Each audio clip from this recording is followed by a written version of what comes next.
Hey folks, it's Dr. K.Y.S. Whitehead here with another episode of our colloquium events, where we have an opportunity to sit down with thought leaders from around the country to talk about their work, talk about the state of America, and talk about what we should be doing next. I am joined now by Dr. Andrea Sullivan.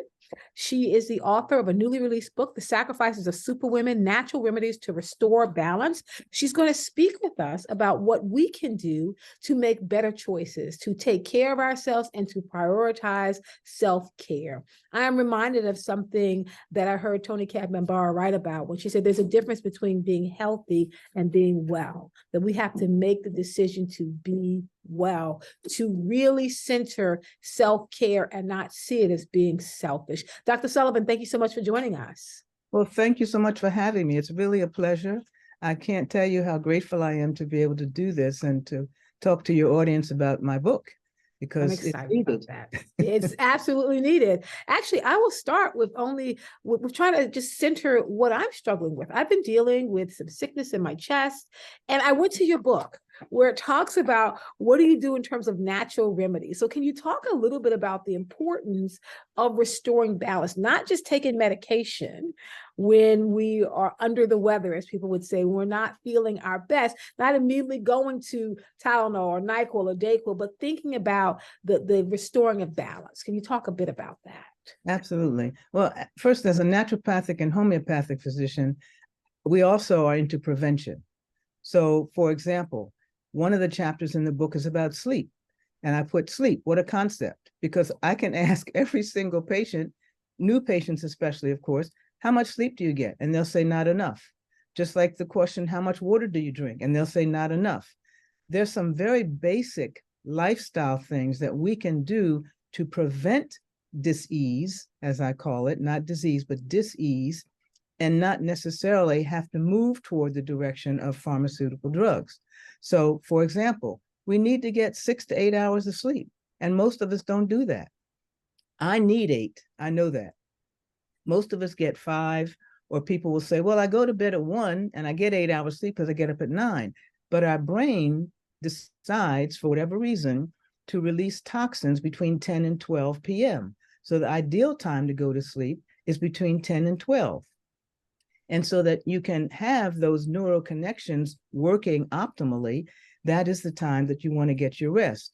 And 8 hours is ideal. There's no doubt about that.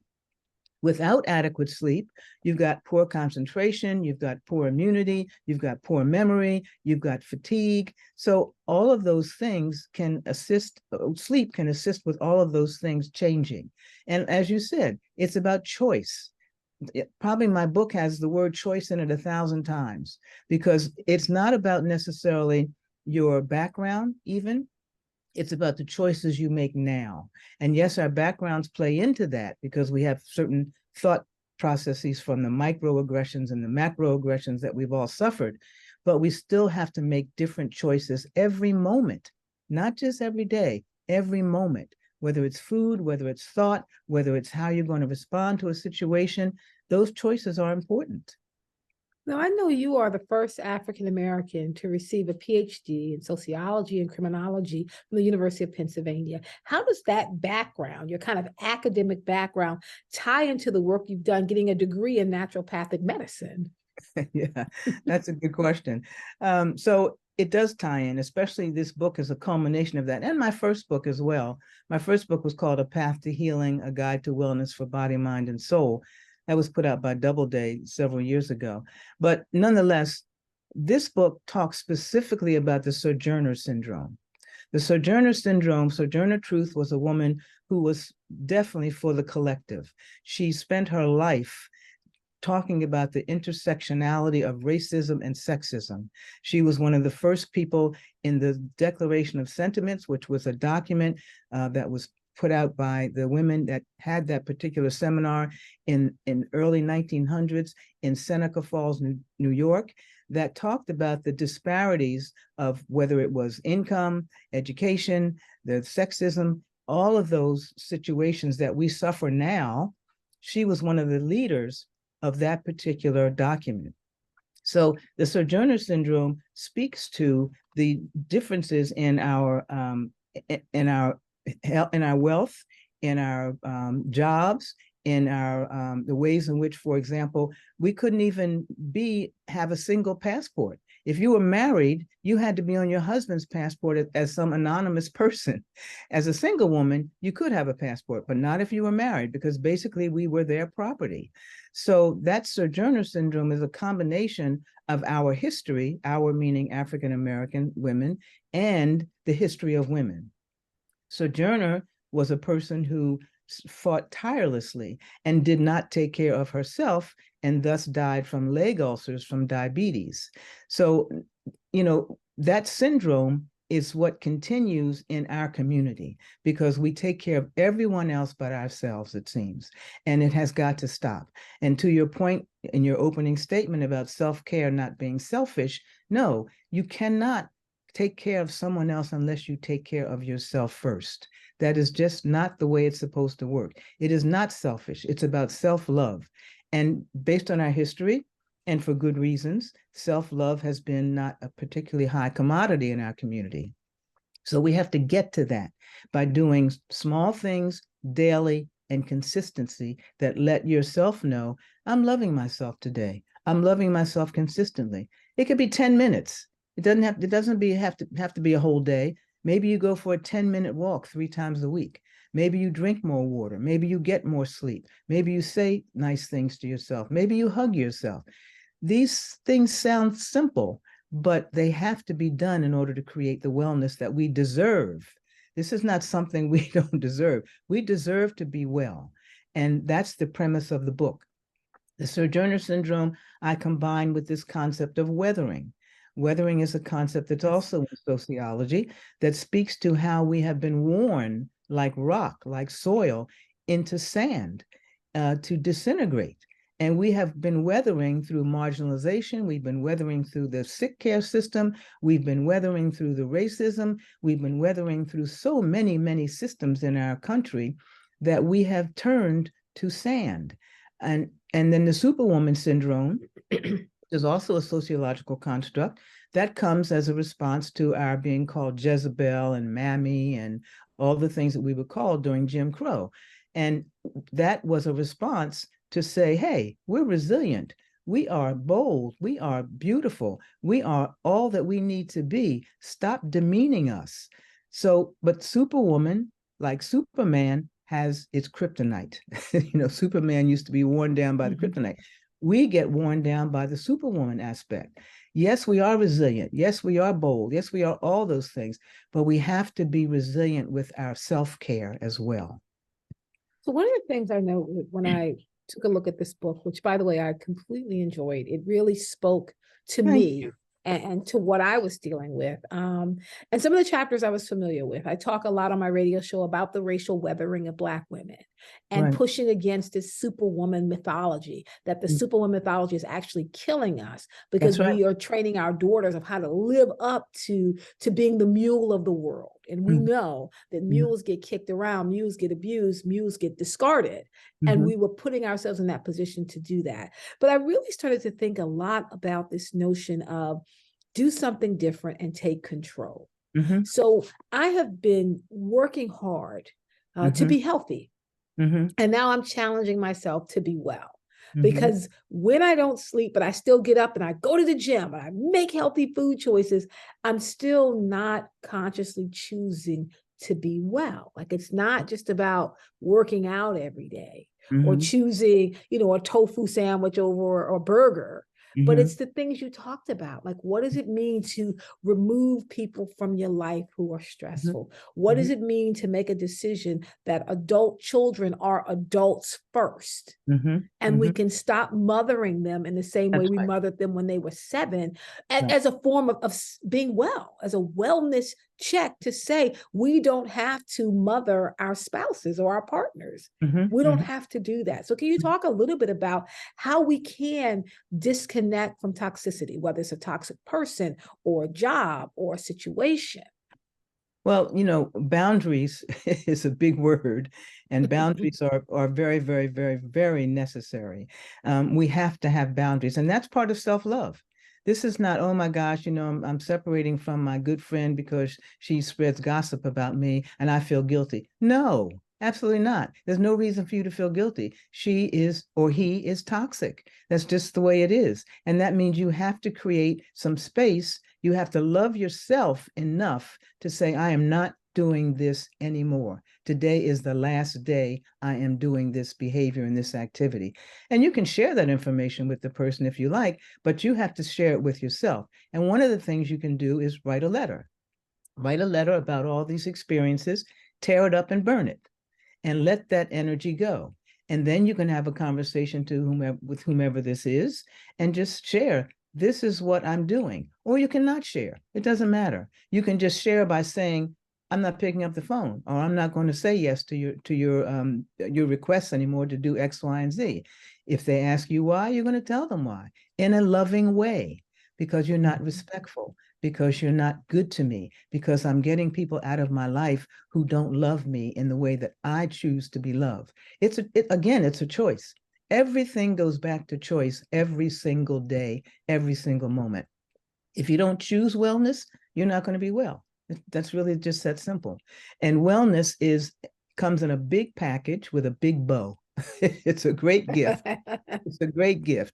If you choose wellness in thought, word, and deed, then you are on the right path. You know, even the Bibles, and I'm not a big Bible person, don't misunderstand me, although I have a chapter on meditation, but it says, love your neighbor as yourself. Well, what does that mean? Love yourself first. You can't love your neighbor if you don't love yourself. You can't love other people if you don't love yourself. You are resentful, you are passive aggressive, you are a lot of things, but you're not loving yourself. So it starts with you. It starts with your thoughts, it starts with your words, it starts with your deeds.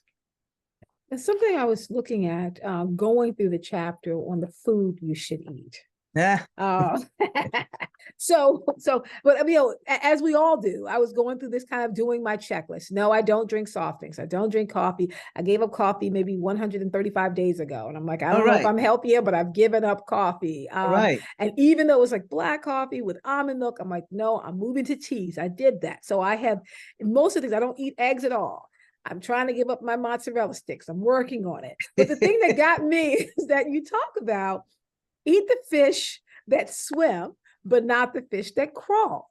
That's right. So I wanted you to talk a little bit about that, because I was always told, and this could be incorrect, I understand that, stay away from the catfish. I was always told that, that's like the pig of the sea, right? So that if you're going to eat fish, because I'm a pescatarian and that I only eat fish. So and really it's just salmon and some light tuna, trying to be as healthy as possible, but also because I have a weak stomach. I noticed back when I was in college, every time I ate beef, every time I ate pork, I was violently ill. Now, I never thought about this growing up in my household, because my parents would say, oh, you think you're sick. You're not really sick. You'll be fine in the morning, right? But when I got to college, it's like, why is it that every time the cafeteria has a burger, I'm sick the next day? So I completely gave up beef and pork and then chicken and turkey. So what is this thing around the fish that crawl, and then your thoughts around catfish? Well, a couple of things. First of all, your original question started with, how did my degree in sociology deal with naturopathic medicine? So again, this book starts with the sociological part of me, if you will, and then it moves into the naturopathic part of me. My being a naturopathic physician is a calling. You know, Spirit said to me, you need to go across country, sell everything, and go to Bastille University to be a naturopathic physician. I'm like, I don't think I'm going to do that. I just got a PhD. I'm not going back to school for 4 more years. But I did. And that's a funny story in and of itself. Anyway, so yes, the thing about naturopathy is it's just so beautiful, because it is everything from nature. And of course, food is part of that. And when I say food, I don't mean the food that we get in packages, the labels that you can't read the words of. That's not food. Food, by definition, is supposed to support growth and nurturing. That does not do it. So to your point, maybe the burgers had, at that time, had antibiotics, hormones, and other things in it that were not sitting well with you. But as a blood type O, you should, I'll put that in quotes, be able to eat some beef from time to time. Pork, we should never eat. I'm sorry, I don't care about the next white meat, the best white meat. No, pork was something that we ate because we had to, because that's what the enslavers left on the table or on the ground, and that's what we did. but that is not something that we should be doing. It's high in fat, it's high in salt. It is not a good food. Lots of the meats, unless you get it free range, have antibiotics and hormones and tranquilizers in them. Many people know this. I don't want to say most, but the hormones were to get them to slaughter faster. The tranquilizers were to calm them down, especially the chickens that were debeaked and put in one single pen, just like we were when we were first captured. And then the hormones were to fatten us up, fatten the chickens up, like I said, and the tranquilizers to slow the pace down in the chicken coops. And then we then eat that, we ingest that. And that's not what we're supposed to be taking in. So unless you get it free range, you're taking in those substances. The same thing with cattle, you're taking in those substances. Now, many stores now have free range chicken, free range beef, etc. I would look for that if you can. And a little aside here, I know that some of that food is expensive. I know that some people cannot afford that, but choose one thing a week. Maybe it's just a bushel of kale that's organic, the things that that don't have a shield, the things that don't have a rind. Choose one thing a week and buy that one thing so that at least you're not getting those pesticides in you, because pesticides cause cancer, pesticides cause disease. We all know that now. So just choose one thing a week. Maybe it's a peach, maybe it's a grape, maybe it's a bushel of kale, like I said, maybe it's chicken. So just do one thing a week that can increase your health and allow you to know that you're doing something good for you and your family. Now, to your question about the fish, fish that crawl are shellfish. They're high in cholesterol and they're Crabs. dirty. Yeah, Crabs. now, of course, I'm in the DMV area, so I said, sure, go have some crabs, not a problem. But do I want you having a bushel of crabs and a Budweiser beer every Friday night? No, absolutely not. But occasionally, if you want crabs or shrimp or whatever, but notice occasionally, not every weekend. People think, well, I'm not eating meat, so I'll eat shrimp. No, shrimp is high in cholesterol. The fish that swim are salmon and cod and halibut and mackerel and sardines and branzino and Arctic char. Those top white fish are the fish that are better for you, not the bottom fish. And catfish doesn't swim. Well, So I don't know what they do. we can get over the catfish now. So those are things that I would encourage and do encourage my patients to eat. My blood type O's, my blood type ABs occasionally, my blood type A's occasionally. But you can, again, I would try again some free range turkey or chicken if you care to. And if not, then the fish is fine. As an O, you should be able to handle that, but not with all those hormones and substances in it. That's the thing. Now, I want to ask you just to kind of drill down a little bit into that because you know that I'm a blood type O, and you keep referencing that because you have a whole chapter in your book Right. that talks about setting your diet up to meet or match your blood type. Can you Right. talk a little, because you talk about the O's, the ABs, the A's. Sure. Can you Sure. talk just a bit about that? Right. So my naturopath and mentor, let me again start from the beginning. When I first went to my naturopath, I was 31 years old. I had a face full of acne. I was 30 pounds overweight. I was tired all the time. Now, yes, I had a very high profile job. I was a special assistant in the Carter administration with Patricia Roberts Harris, blah, blah, blah, using my PhD. But I felt at 31, I should not be this tired and I should not look this bad. So I started going to a naturopath in New York. I look better than I did when I was 31, quite frankly, right now.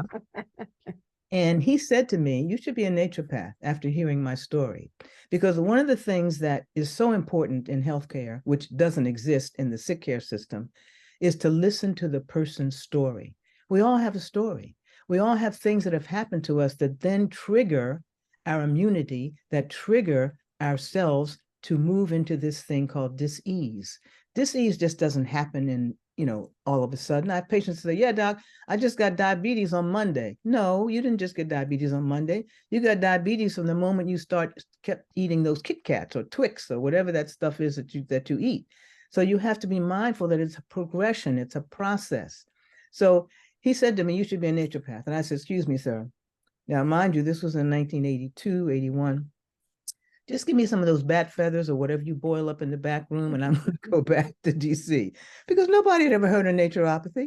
I hadn't even heard of it. A friend just said I might want to do this because I didn't have any diagnosable disease. I was just tired all the time. And I was too young to be this tired. So I thought about what he said, and over a 6-month period of time, I began to look and feel so much better. I was like, what is this stuff? So I went back to Howard, where I'd been teaching, and started going to school for pre-med. So what does this have to do with it? He is the person who started this blood type diet. His name was James D'Adamo. He did a lot of research in Germany and came up with this idea that the one thing that is consistent in all human beings is blood, but we all have different types of blood. And so therefore we shouldn't all be eating the same thing. That just didn't make sense to him. Now, there's a lot of controversy around this, but I can tell you, Dr. K, without a doubt, 100%, clinically, this diet has made a difference in every patient I have seen, clinically. Now, again, some of the research is a little shaky or wonky. His son, Peter D'Adamo, has taken this concept and expanded it. And clinicians like me, who are part of the fellowship and part of the, and a fellow in this particular institute, have also used it day in and day out to create wellness. I was a vegetarian for 7 years before I met him, and I was tired all the time. My blood type is B. I should have a little bit of fish. I should have a little bit of lamb, no chicken, which is fine with me. I haven't had chicken since that day. And so it has worked for me, and it has worked for every patient that I have seen. So again, this is a clinical situation. And I know that clinically, this blood type thing works. Now, if a person, now that's in an ideal world. If a person has diabetes, however, I would, and they're an A, ideally they can be vegetarian, but if they're an A and diabetic, they do need to have some animal protein.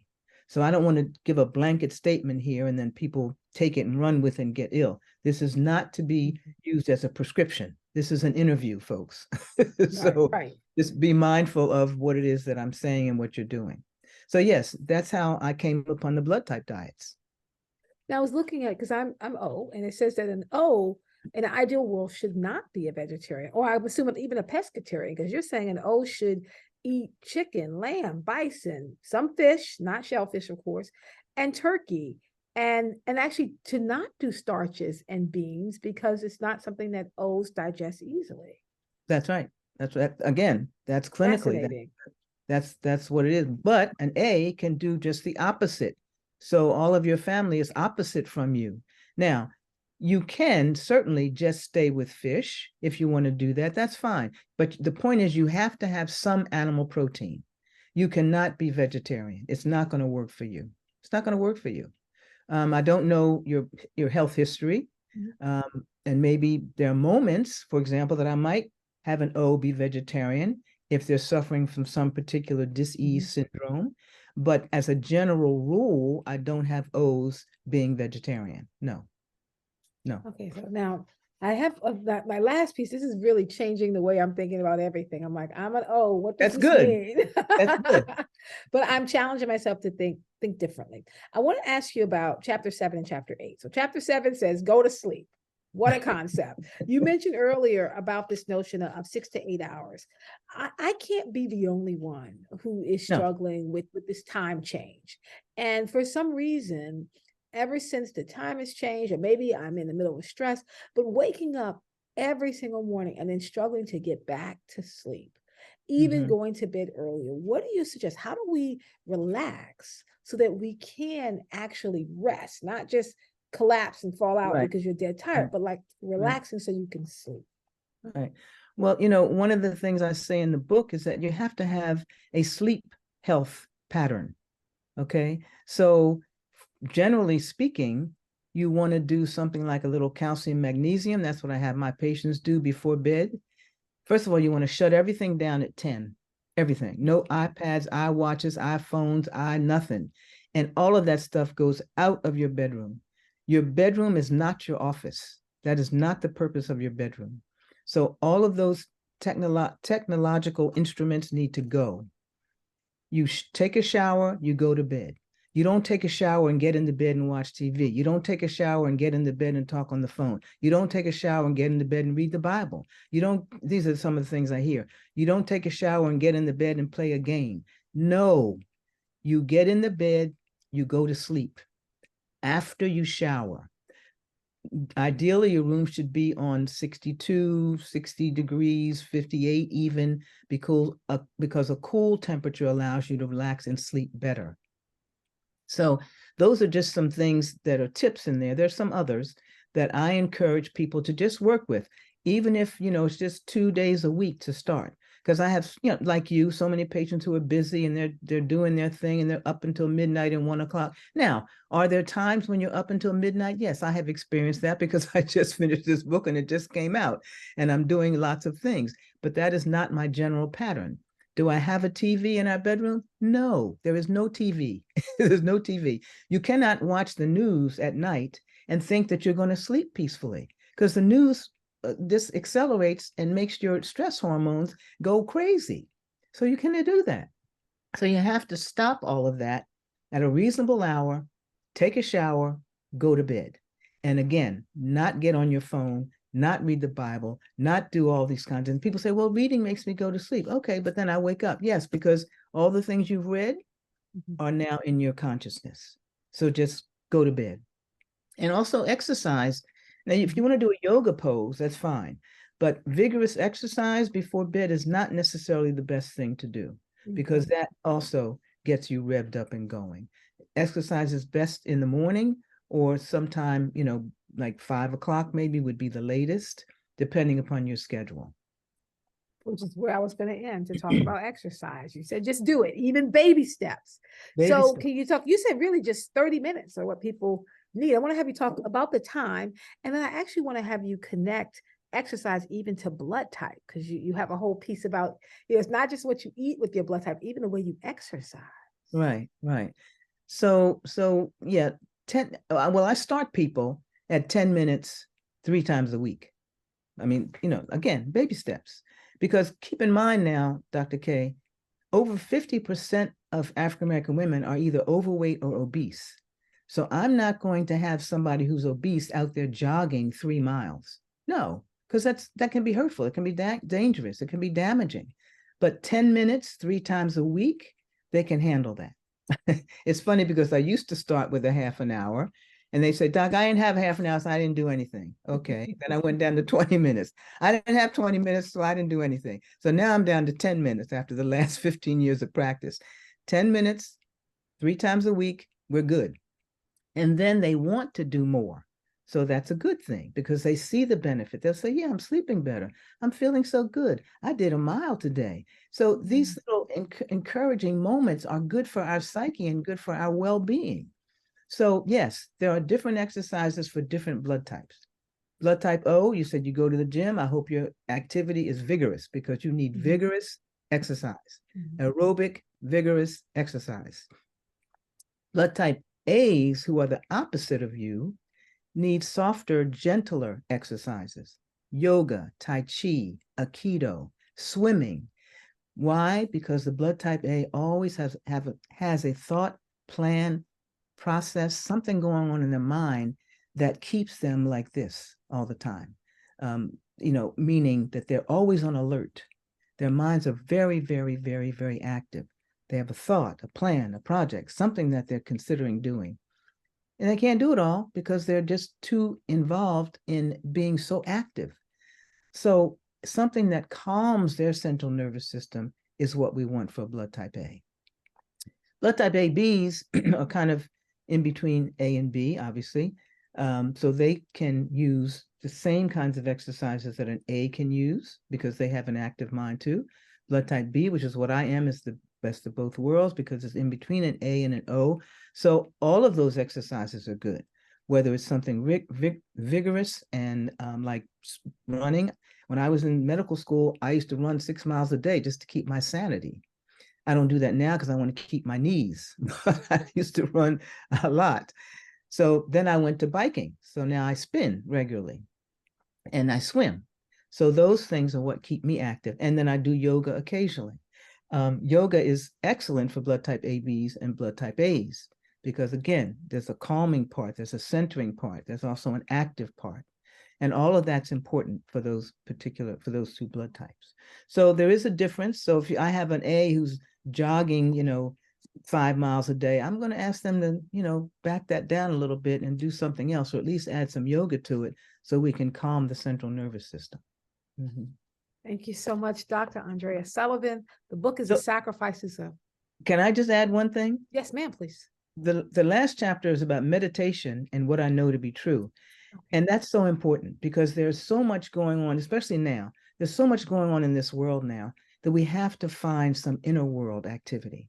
There's too much out here. There's too many distractions. There's too much pain. There's too much negativity. We're spiraling in negativity and wondering why we don't feel well, because it's all around us. So we have to find a place inside of us that is well and whole and joyful, that allows more joy to come forward, because that's the key to the wellness, to have joy and have it more abundantly. That's our birthright. This is not something we don't deserve. We deserve this.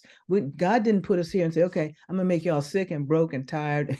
No, it's to be here to have joy and have it more abundantly.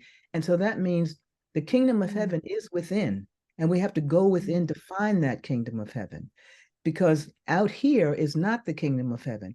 We can create it as such with the people we talk to, with the service that we do, with how we provide and how we live our light through the world. But the kingdom of heaven is within. So I encourage you all, even I have patients that say, Doc, I can't sit down for 10 minutes. Okay, do 1 minute 10 times a day. Just 1 minute, 10 times a day of deep breathing, of something that allows you to feel connected to something other than this pain out here. Because there's a lot of it, and we need to be able to express our light and not dim it any longer. I love that. Express our light and not dim it any longer. And I'm walking away with to have joy and have it more abundantly. Folks, the book is The Sacrifices of Superwomen, Natural Remedies to Restore Balance. Dr. Sullivan was the first African-American to receive a PhD in sociology and criminology from the University of Pennsylvania. She's the first to receive a degree in naturopathic medicine, which I think is really interesting. And I'm glad we had this conversation. And she was appointed by the mayor of Washington, D.C. to serve on the Board of Medicine. And she also received an honorary Doctor of Science degree from Sonoran University. Thank you so much for your time today. And thank you for joining us. Thank you. Thank you so much. And thank you to your listening audience. God bless us all. Peace.